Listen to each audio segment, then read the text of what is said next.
Platform पर आपका फिर से एक बार स्वागत है और इस बार फिर से मैं आ गया हूं अगले 5 क्वेश्चंस के साथ, यानी कि 5 के पंच के साथ। वो क्वेश्चन जो आपको एग्जाम में एमसीक्यूज में फुल मार्क्स दिलाने में पूरी हेल्प करेंगे। इनफैक्ट यही क्वेश्चंस आपको एग्जाम में देखने को मिल जाएंगे। आपको बस जाना है, इन क्वेश्चंस को अपने माइंड में रखना है और फटाफट से वहां पर टिक करना और आगे बढ़ जाना है। ठीक है, सॉल्व करने की जरूरत नहीं पड़ेगी क्योंकि यही क्वेश्चंस आपको एग्जाम के अंदर देखने वाले हैं। आज मैं क्योंकि सॉल्व करके दिखा रहा हूं ना, तो बस आपको एक बार सॉल्व कर लेना है, कई बार वीडियोस को देख लेना है और यही आपको एग्जाम के अंदर मिल जाएंगे। क्योंकि कोई भरोसा है मेरे ऊपर, कोई विश्वास, आप अपने आपका मतलब जो भी विश्वास मैं कह रहा हूं, मुझे आपका एक बार थोड़ा सा ट्रस्ट चाहिए। उस ट्रस्ट को मैं पूरा कैपिटलाइज करूंगा और आपको ये साबित करूंगा कि जो बात मैंने आपको बताई वो 100% हुई है।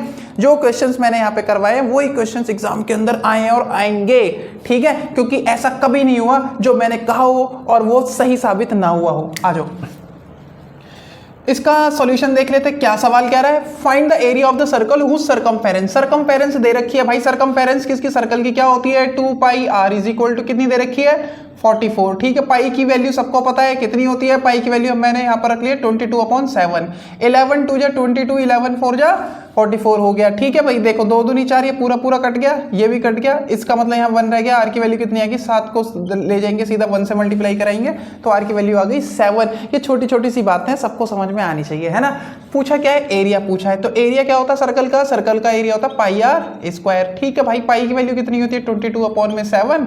आर कितना दे रखा है? 7 यानी कि 49। इसको मल्टीप्लाई क्योंकि r कितना है? 7 के स्क्वायर कितना होता है? 49। फिर मैंने 49 को 7 से काट दिया गया 7। 22 को 7 से मल्टीप्लाई करा देंगे तो आ जाएगा 154 सेंटीमीटर स्क्वायर।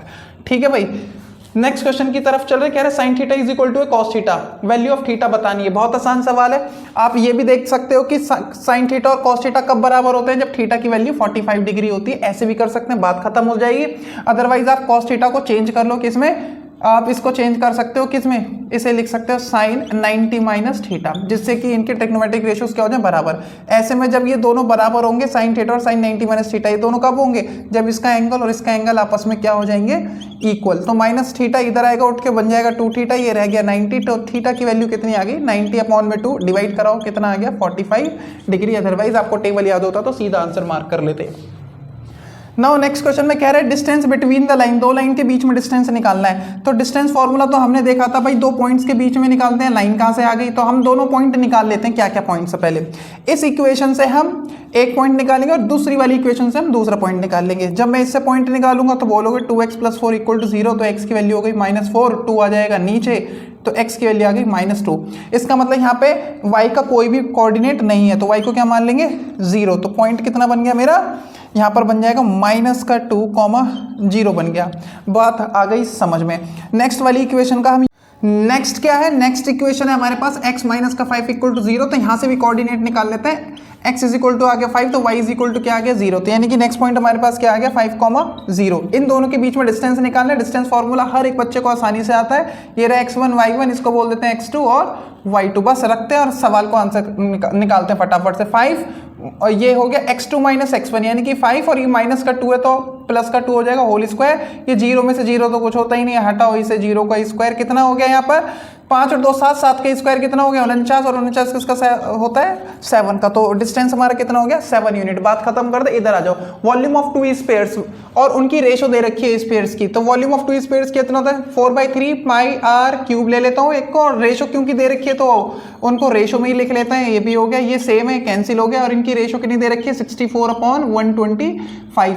तो अब जरा यहाँ से देखो, आर क्यूब और ये बड़ा वाला आर क्यूब मैंने मान लिया। ठीक है, ये आर क्यूब मैंने मान लिया। तो जब ये दूसरी तरफ जाएंगे 64/125, ये आर क्यूब इधर जाएगा, ये इधर 3 बन जाएगा, हट गया यहाँ से। और ये वाला आर क्यूब इधर जाएगा, तो इधर भी कितना बन गया? 3। तो अगर मैं इसको सॉल्व करता हूँ, 64 होता है 4 का, और 125 किसकी क्यूब होती है? ये होती है 5 की। तो रेशो निकल के आ गई मेरी कितनी?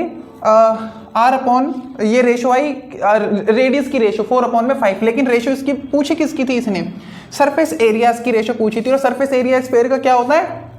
4 pi r square. 4 pi r square और 4 पाई बड़ा वाला आर स्क्वायर। 4 पाई से 4 पाई कट गया, तो छोटा वाला आर कितना दे रखा था मुझे? 4, इसका होल स्क्वायर कर दोगे, और बड़े वाला आर कितना निकल गया था? 5, उसका होल स्क्वायर कर दोगे, कितना हो जाएगा? 16/25 यानी कि 16:25। ये क्या हो गई? हमारी रेशो हो गई। बात हो गई खत्म।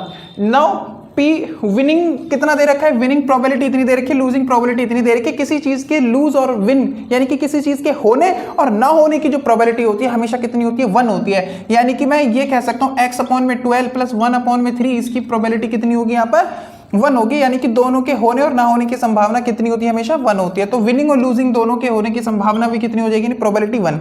एलसीएम लेंगे तो कितना हो जाएगा, 12 और 3 का एलसीएम कितना हो जाएगा भाई, ये 12 ही होगा। कितना बन जाएगा, ये 12 ऊपर बन जाएगा x और ये 3 4 जा 4 हो गया, इज इक्वल टू आगे कितना इधर 12। अब ये उधर जाएगी बात तो कितनी बन जाएगी, सॉरी 1, ठीक है। तो 12 बन जा 1 को 12 को 1 से मल्टीप्लाई करा देंगे तो कितना हो जाएगा, उधर 12 हो जाएगा और इधर कितना x + 4 इज इक्वल टू 12।